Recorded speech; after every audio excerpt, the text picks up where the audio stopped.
Antoinette, good morning. What is Eskom asking the High Court in Pretoria for exactly?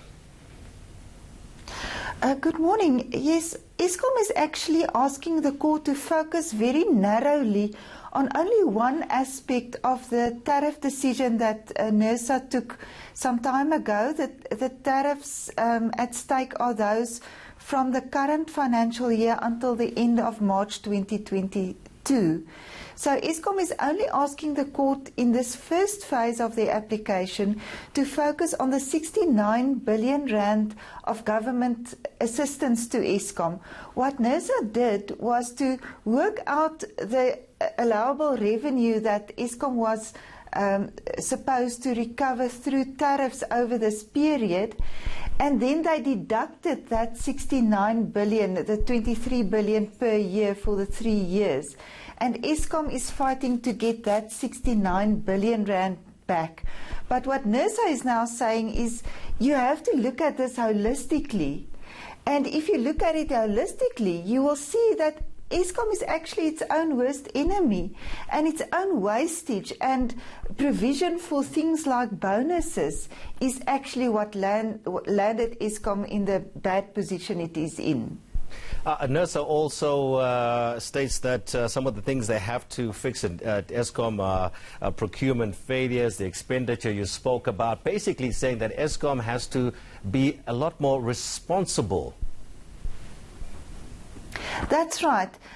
You see, in the founding affidavit that Eskom filed, an affidavit by its financial head, Caleb Kasim, he tried to paint a picture that the position that Eskom is in is a result of consistent decisions by Nersa to grant it a lot less revenue than what Eskom applied for.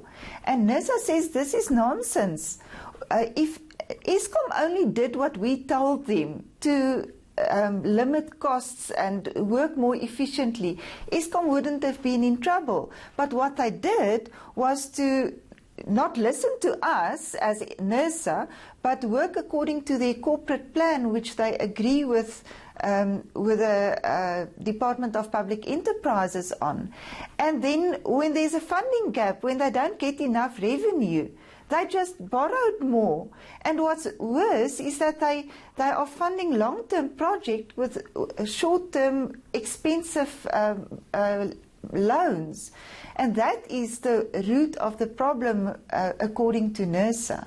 Antoinette, Nersa is also saying that the public and government is bent over backwards for Eskom. I mean, if you look at 2008 and 2009, tariffs increased by 27.5% and then 31.3% respectively.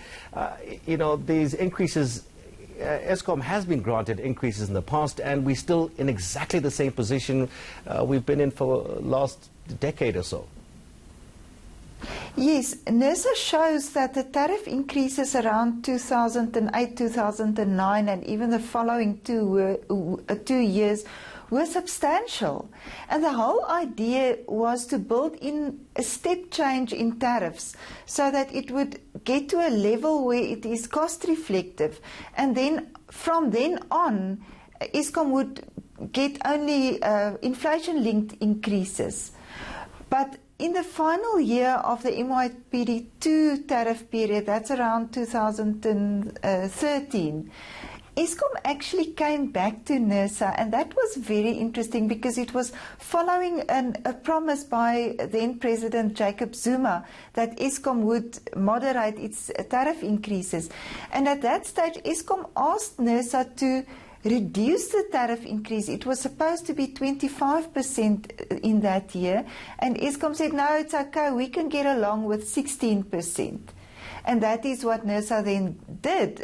Following the political promise, the tariff increase was reduced to 16%. And Nersa says that is where the trouble started.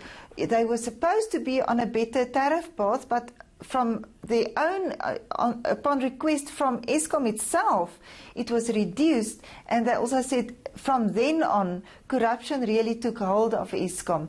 The procurement process was corrupted, and Eskom went downhill from there. Antoinette, just lastly though, why are they insisting on these bonus payments when they've been underperforming for so long? Why the insistence? I think that Eskom, not everyone in Eskom realizes that it cannot be business as usual. They've got this very complex incentive system where the whole staff can earn bonuses if they reach the goals in the corporate plan. There are 80 different goals, but then there are gatekeepers. You don't get bonuses if the company doesn't make a profit and so forth. And then for the executive, there's also a long-term bonus system where you get points every year if you reach the goals, and those points have a monetary value, and they increase over a period of 3 years, and then they vest in 3 years if you are still in the employ of Eskom. And clearly, Eskom just budgeted for these bonuses without realizing they are at a point where they are very far from making a profit, presumably for many years to come. It cannot be business as usual. You don't pay bonuses. And remember, these bonuses are being paid through tariffs by cash-strapped consumers. We are all battling. The economy is not growing.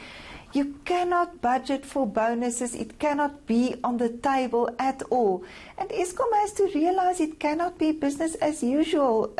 That there has to be sacrifices, not only from the public, but also from Eskom staff.